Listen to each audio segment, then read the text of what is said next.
For the sake of our children, I implore each of you to be unyielding and inflexible in your opposition to drugs.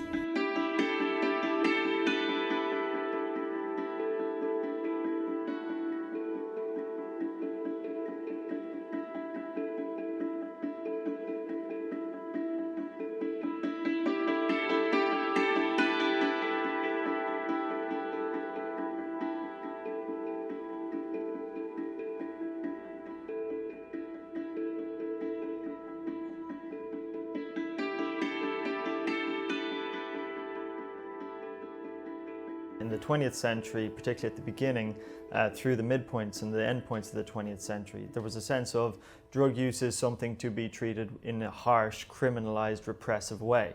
That's where we got a lot of our contemporary policies from, this sense of you push down on it, you repress people, you punish them if they engage in certain activities like drug use. Ladies and gentlemen, I would like to summarize for you the meeting that I have just had with bipartisan leaders. America's public enemy #1 in the United States is drug abuse. Well, we've run a number of expert groups, what's called the Expert Group on the Economics of Drug Policy, and we've produced 2 major reports on this topic. This issue has really come of age in the last few years, where it's moved towards a new approach based on kind of health approaches, treatment, public health, those kind of nuanced understandings.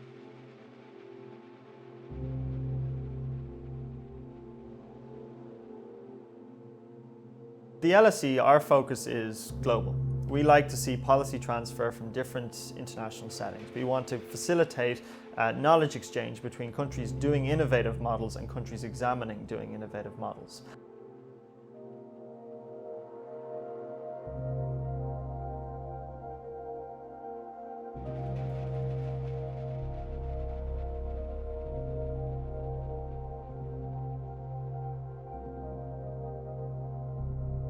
The reason we're championing progressive drug policy is because we ultimately want to see less harm, okay? We think there's around 400 individuals in any given month that will be injecting multiple times in the public domain, but it could be up in the thousands. You'll see wrappers from syringes, and you'll see small water bottles that people use for cooking up heroin. You'll see burnt foil, and this is all drug paraphernalia. It tells a story when you look at it. Drugs problem in Dublin, very similar to other urban areas throughout Western Europe. Lots of drugs available, lots of police activity, but a persistent and unremitting problem of drugs remains in Dublin and has been for some time. Anywhere you go in Dublin, any laneways you go, you just see needles strewn everywhere. You get lanes that are just getting full up in the mornings. Businesses are coming out, they're complaining. People are urinating on the lanes, defecating in the lanes. It's really nasty. Under our current prohibition paradigm, we've lost the battle, as it were.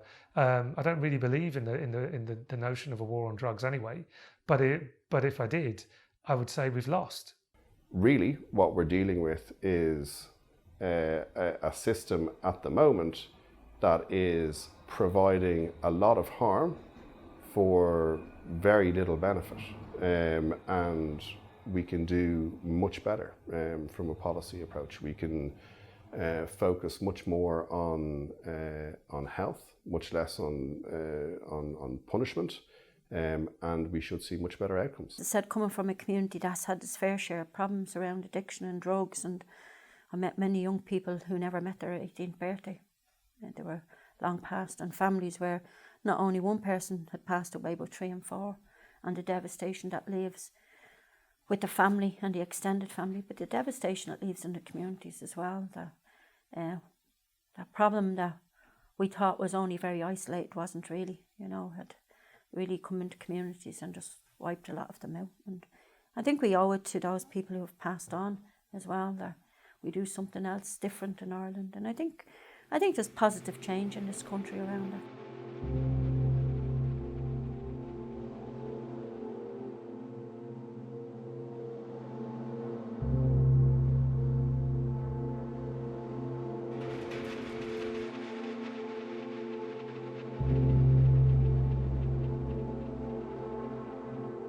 Safe injection sites have a huge body of evidence. They've been evaluated in Canada and Australia, parts of Europe. They work, right? It's very clear what the evidence is saying on them. They don't increase drug-taking activities, and they reduce the harms substantially of drug-taking activities. Some people will say you're facilitating drug use and that you should leave them in the alleyways until they hit rock bottom. And then when they hit rock bottom, they'll get motivated and then they'll change. It's not quantifiable. And we certainly won't leave people out there in the laneways, because you cannot rehabilitate someone who's dead.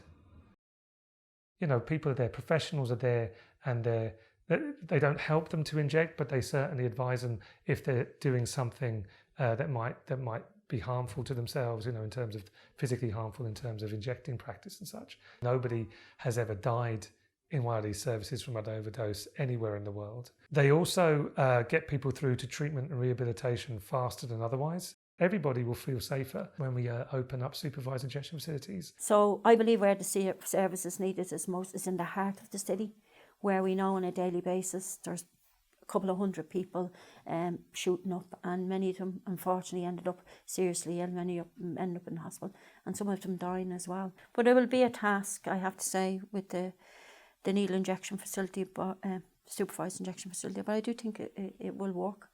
But we have to have the right organisation, or whoever's going to run it and run it well.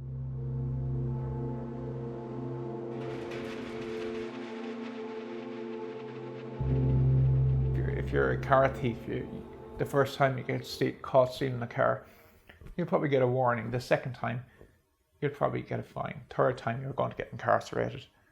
Fourth time, fifth time, you get incarcerated. Eventually, you're going to say to yourself, I'm not very good at this. I better try something else. But that doesn't work with an addict. An addict is going to go out because it's the drug they want. It's the drug that's the power. In the 50s and 60s, there was a perception that drug use is an innately criminal activity. Drug users are inevitably criminal, and so you got this approach which said, well, you have to treat them in an extremely repressive, criminalized manner in order to deal with them. And you know, the thinking has just moved on so significantly from that, is that drug use can have a number of determinants. Some people use it simply for pleasure and occasionally and have no serious problems with it. In fact, most people who take drugs have no serious problems with it.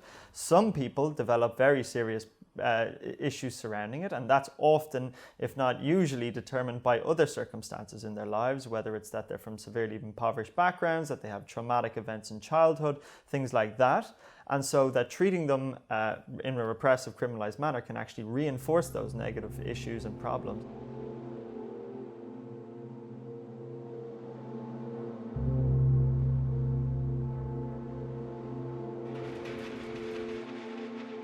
We're setting up a working group around the whole concept of decriminalisation. Basically, when they're in their early 20s, practically, they've no opportunities of ever getting a job, they've no opportunities to go back to education, and they can't travel abroad. So really their life is on hold. We all deserve a second chance. And I very much believe that nobody is a lost cause. We have a lot of jurisdictions now which have decriminalised drug use. They have not seen large-scale increases in drug consumption, but they have seen decreases in the harms associated with drug use. Now, that's not saying decriminalisation is sufficient, but decriminalisation is clearly an important part of a modern drug control strategy. And so what we've seen at events we've had at the LSE is academics highlighting, they went looking for the research that criminalisation decreases drug use, i.e. the reason we criminalise drugs in the first place. And they've found none whatsoever. There's no evidence internationally that criminalising drug use decreases drug-taking activity. What they have found is a massive body of evidence that criminalising drug use increases the harm associated with drug consumption. People do dangerous things when it's criminalised, or else their lives end up in worse situations. And so our job has basically been to just communicate those basic academic insights. When you criminalize them, you actually make them more reticent to engage with state services, right? They're afraid of state services because those services are trying to arrest them. They perceive are trying to arrest them, lock them up, deprive them of their freedom, deprive them of, force them to change in a way that they may not want to change. I suppose one of the key questions about decriminalisation is, how does that work in practice? All decriminalisation models tend to have a few kind of elements to them. One of them would be threshold limits. So this is the idea that there's a point at which the amount of drugs that you have on you is not for personal use anymore and is going to be considered that this is for dealing. So that threshold needs to be realistic. If it's too low, then what happens is that you get people who previously would have been dealt with as being in possession of drugs for personal use that are now over the threshold and being dealt with as suppliers. Speaking as a former policeman, a lot of police time and effort and energy and finance goes into street policing of the drug problem. If that didn't have to happen, there would be significant more opportunities to focus on the higher end activities of the people who make money.